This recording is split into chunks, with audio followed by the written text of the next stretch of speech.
Sawubona babuke, ngingudut Revathi Ramaswamy wase-Apollo Hospital eSecunderabad.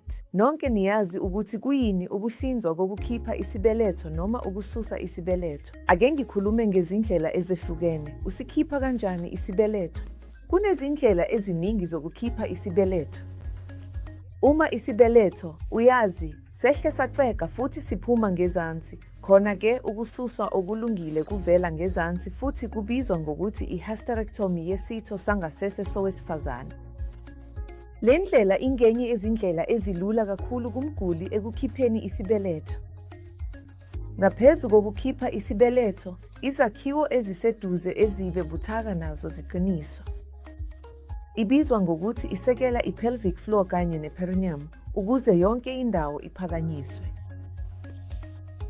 Enye indlela i-laparoscopic hysterectomy, ekhipha isibeletho esiswini kusetshenziswa ukusikeka okuhle kakhulu, okungaba yisentimitha elilodwa ukuya kwelinye.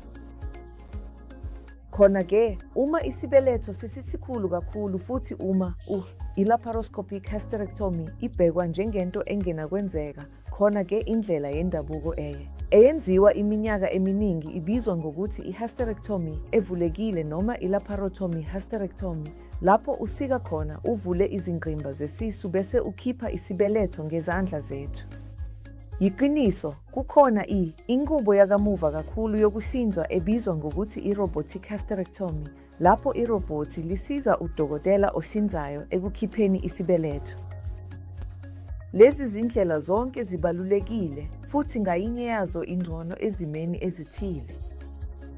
Phoyini enquma ukuthi iyiphi i-hysterectomy okufanele yenziwe. Kuncike ohlotsheni lwesibeletho, uhlobo lwenkinga, kanye nobuchwepheshe bodokotela ohlinzayo. Kumele sihlanganise konke lokhu bese sinquma ukuthi iyiphi indlela efanele kuwe. Ngeke ngisho ukuthi enye indlela idlula enye. Zonke zihlukile.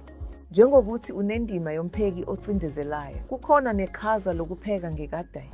Unendima kahavini we-microwave. Unendima yokupheka irayisi. Kumele usebenzise ngayinye ngokuhlakanipha. Kufana nalokho, kunezindlela ezahlukene, futhi kufanele sisebenzise ngayinye ngendlela efanele. Ngiyabonga, bangani.